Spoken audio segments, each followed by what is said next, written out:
mungkin Bapak Ibu udah tahu ya, resiko itu adalah peristiwa kejadian yang belum atau sudah. Kalau teorinya itu kan biasanya yang belum ya. Saya contohkan banjir. Banjir sudah di Jakarta udah terjadi belum? Udah. Bu, ibu rumahnya di Jakarta, Bu. Bukan. Iya, banjir itu udah terjadi. Tahun depan ada resiko banjir gak? Ada. Jadi resiko itu nggak hanya yang belum terjadi, yang sudah terjadi dan akan mengganggu tujuan di kedepannya itu juga termasuk resiko. Jadi kita harus nanti lihat lagi nih, kira-kira ini masalah. Makanya gini, masalah-masalah yang udah ada itu bisa kita jadikan resiko ke depannya. Makanya paling gampang itu nanti menyusun resiko itu dari kegiatan dan dari masalah Bapak Ibu. Nah, tuangkan aja Bapak Ibu. Tuangkan aja masalah-masalah kerjaan Bapak Ibu ke dalam risk register, ya kan? Nanti Bapak Ibu kasih nilai tinggi, nanti pimpinan melihat, oh ternyata di tempat saya masalahnya banyak. Nah, kalau Bapak Ibu ngeluh misalnya, kerjaan saya banyak, laporan saya telat, duit laporan banyak, anggarannya dikit, misalnya gitu. Resiko gak? Resiko. Bapak Ibu nggak tuangkan ke dalam risk register, pimpinan tahu gak? Enggak. Itu salah satu bentuk apa sih? Salah satu bentuk pengendalian kita nih, salah satu bentuk awareness kita terhadap pimpinan. Pimpinan nih, ada resiko ini loh, tinggi loh. Ketika resiko ini nggak kita mitigasi, tujuan dari pimpinan nggak tercapai loh. Nah, itu salah satu bentuk kegunaan resiko. Kayak gitu. Jadi harus ada kemungkinan kejadian atau peristiwa, terus harus ada dampak dan konsekuensi, terus ada kejadiannya. Jadi, nah nanti Bapak Ibu ngisi harus berdasarkan Kepmendagri 114. Ya, udah punya semua belum? Halo, udah punya semua belum? Nah, kalau belum, nanti dikasih. Jadi misalnya gini, ada keterjadian gini Bapak Ibu. Jadi saya ngajar di KLAT, ya kan? Saya ngajar di KLAT. Kemarin saya ketemu Mbak Cie ya Mbak, di BPSDM ya. Nah, dia di KLAT tuh kemarin. Pas saya ngajar di KLAT, saya eh, ngasih contoh kejadian sama dampak itu dari eh, Pemda yang lain. Iya, misalnya saya ngajar Pemda. Terus ketika dia balik ke tempatnya masing-masing, dia pakai kriteria yang ada di slide saya. Padahal di perbuknya ada tuh Bu kriteria sendiri. Nah, jangan sampai kayak gitu. Jangan sampai Bapak Ibu make misalnya Bapak Ibu make kriteria yang lain ternyata ada sendiri di Kemendagrinya. Nanti nggak sejalan ya, Pak. Gitu. Jadi nanti patokan Bapak Ibu harus berdasarkan Kemendagri 114. Nanti saya tampilin. Ya. Kemendagri udah kami share Pak Oh, ke udah ini, share. tapi Oh, siap. tapi nggak tahu mungkin kondisi sekarang. Tahun kemarin sudah kami share ke setiap bagian. Terima kasih. Oh, siap. Terima kasih, Pak. Nanti kalau yang ada bisa di-download lagi. Lanjut. Nah, ini yang tadi saya bilang. Kalau misalnya di SPP ada dua nih, ada identifikasi sama analisis. Jadi nilai resiko SPP ini tergantung ini. Pertama misalnya kebijakannya. Kebijakannya sudah ada atau belum, kayak gitu. Terus resiko strategis unit kerja operasional telah diidentifikasi dan dituangkan dalam daftar risiko. Jadi apakah kegiatan-kegiatan operasional Bapak Ibu semuanya itu sudah dalam risk register. Lalu apa? Penerapan manajemen risiko telah melekat pada proses bisnis. Itu yang kami nilai juga.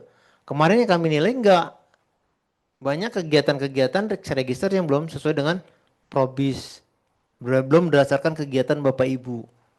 Nah, hari ini dan besok itu harus dengan probis sesuai dengan kegiatan. Terus yang kedua, analisis resiko. Resiko strategis telah dianalisis tingkat dampak dan kejadiannya. Atas risiko teridentifikasi dilakukan prioritas risiko. RTP disusun untuk merespon risiko. RTP dilaksanakan dan dipantau. Nah, RTP Bapak Ibu, misalnya ada beberapa yang tidak dilaksanakan. Padahal tahun ini RTP jadi salah satu indikator kinerja. Mau nggak mau RTP itu harus dilaksanakan. Kalau nggak dilaksanakan misalnya ada, Pak ada force mayor, misalnya gitu, ya kan? Force mayornya apa? Misalnya, Pak ada efisiensi Pak. Nah, atas efisiensi itu kegiatan kami mau nggak terlaksana. Nah itu nggak apa-apa misalnya. Tinggal ditulis hambatannya seperti apa kayak gitu. Tapi selain itu Bapak Ibu harus memperhitungkan yang tadi tuh RTP harus di bawah kewenangan Bapak Ibu, harus ada anggarannya, harus ada SDM yang mendukung kegiatan tersebut. Ini yang di bawah yang tadi saya bilang, antara resiko apakah yang belum terjadi ataukah masalah bisa jadi resiko ke depannya. Lanjut. Nah, ini alur resiko ya Bapak Ibu ya. Misalnya pertama itu perumusan konteks. Bapak Ibu itu mau bikin resiko apa? Resiko strategis, resiko terkait strategis UK1, atau misalnya resiko UK2, itu tergantung konteksnya, tergantung dokumen perencanaannya. Nggak bisa nih misalnya Bapak Ibu mau bikin resiko strategis tapi bahasanya bahasa operasional, nggak bisa. Operasional itu adalah bahasa mikro. Kalau strategis itu bahasanya bahasa makro, ya kan? Kalau misalnya di Pemda misalnya sasaran strategisnya misalnya terkait kemiskinan dan stunting, misalnya kayak gitu. Kalau operasionalnya itu lebih mikro lagi. Nah, ini juga Bapak Ibu tergantung konteksnya. Kalau misalnya di sini oke dua itu konteksnya di kegiatan. Bapak Ibu fokus aja di kegiatan, nggak usah pusing-pusing. Gitu. Nanti dikaitkan sama probisnya. Terus nanti setelah perumusan konteks, nanti kita identifikasi. Tulis sebanyak mungkin resiko yang ada di kegiatan Bapak Ibu. Itu kita identifikasi. Malah harusnya proses sekarang kayak gini adalah brainstorming. Kita bikin 3 hari. Kita kumpulin nih. Kira-kira masalah Bapak Ibu apa aja nih? Kita bikin FGD ya, Forum Discussion Group, ya kan? Apa aja nih masalah-masalahnya? Harusnya seperti itu. Tapi ini kita karena keterbatasan waktu, nah kita bikin seefektif dan efisien mungkin. Setelah Bapak Ibu identifikasi, Bapak Ibu analisis, kasih nilai kemungkinan dan dampak. Jangan main aman. Nah, oke. Bapak Ibu jangan ngasih nilai di bawah selera resiko. Kalau benar-benar di bawah selera resiko nggak apa-apa. Pak ini resiko ecek-ecek Pak. Kita kasih aja di bawah selera resiko nggak apa-apa. Tapi untuk resiko-resiko yang strategis, resiko-resiko yang berat dan muncul terus-menerus di laporan evaluasi, laporan LHP, wajib di atas selera resiko. Nah, nanti saya pantau tuh. Nanti saya cek satu-satu tuh. Nah, saya udah dikasih tahu Mbak Rara, tolong dipantau. Setelah dianalisis, nanti dievaluasi kira-kira resikonya itu di bawah atau di atas selera resiko. Lalu nanti akan kita lihat RTP-nya.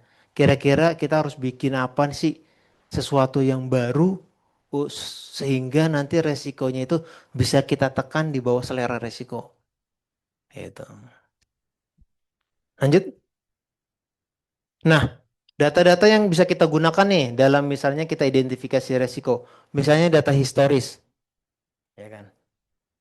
Data historis dari apa? Dari misalnya kejadian-kejadian tahun lalu. Misalnya gini, Bapak Ibu ada resiko terkait kehilangan BMN, ya kan? Pak, di sini apa ya? Jiwa kepemilikannya tinggi. Wah, saya kan istilahnya. Jiwa kepemilikan bersamanya tinggi. Jadi kalau, hah? Kepemilikannya tinggi. Kepemilikannya tinggi katanya, jiwa kepemilikannya tinggi. Jadi banyak BMN-BMN yang sering hilang. Nah, setahun bisa berapa kali? Tergantung nih di Kemendagri nanti ada tuh. Misalnya setahun di atas antara 10 di atas 10 misalnya sangat sering. Nah, atas dasar kejadian-kejadian itu, Bapak Ibu harus ngasih nilai yang sesuai. Atau misalnya, Pak, di tempat saya ada risiko kebakaran misalnya operasional, tapi kecil Pak. Ya, udah 3 tahun belakangan nggak pernah ada kebakaran, kasih nilai kecil. Gitu. Atas apa? Atas kejadian historis tahun lalu. Itu baru nilai perkiraan. Tapi kalau misalnya nanti kejadian itu namanya nilai aktual. Misalnya gini Bapak Ibu. Misalnya Bapak Ibu ngasih nilai kebakaran kecil. Kemungkinan satu, dampak satu. Terus tahun ini ternyata kebakaran sudah terjadi 5 kali. Nah, tahun depan Bapak Ibu harus ganti tuh penilaiannya.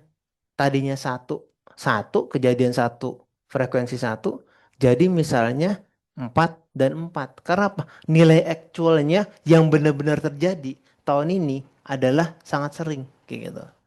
Jadi beda. Awalnya kita pakai praduga ya kan, praduga judgement kita atas data historis, misalnya nilainya satu dan satu. Tapi kalau misalnya kejadiannya sekarang, kita pakai nilai actual kayak gitu. Terus bisa dari FGD yang tadi saya bilang, Focus Discussion Group. Nah, atau misalnya informasi dari para ahli kan Bapak Ibu sering misalnya ngundang-undang profesor ya kan, profesor dari Amerika misalnya di sini ya kan, Venezuela atau Greenland misalnya kayak gitu. Itu dari para ahli atau misalnya dari dokumen-dokumen laporan-laporan kinerja ya kan. Misalnya, Pak, kinerja saya turun nih. Di sini-sini ternyata nilainya itu sangat rendah. Nah, itu bisa jadi resiko. Atau misalnya dari LHP BPK, Pak, masalah aset itu banyak banget, Pak. Tapi kok di bagian aset, misalnya di bagian biro umum kok resikonya nggak muncul tuh, Pak. Nah, itu kan jadi pertanyaan tuh.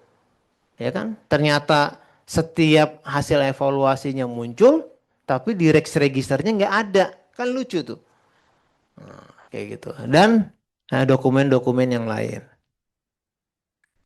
Atau misalnya resiko fraud. Ada pengaduan, misalnya mau masuk IPDN bayar, misalnya kayak gitu. Bayar 300 juta misalnya. Ada resikonya. Nah, itu kan dari apa? Dokumen-dokumen pengaduan kayak gitu. Next. Nah, penentuan kalimat resiko bisa macam-macam Bapak Ibu. Tapi Bapak Ibu bisa ada alat bantunya, bisa misalnya pakai dimensi waktu, misalnya atau misal di dimensi kualitas atau dimensi kesehatan, keselamatan atau keamanan. Jadi banyak alat bantunya. Tergantung dari kegiatan Bapak Ibu masing-masing. Misalnya apa? Keterlambatan penerimaan berkas, keterlambatan pelaporan, itu kan masalah waktu, ya kan?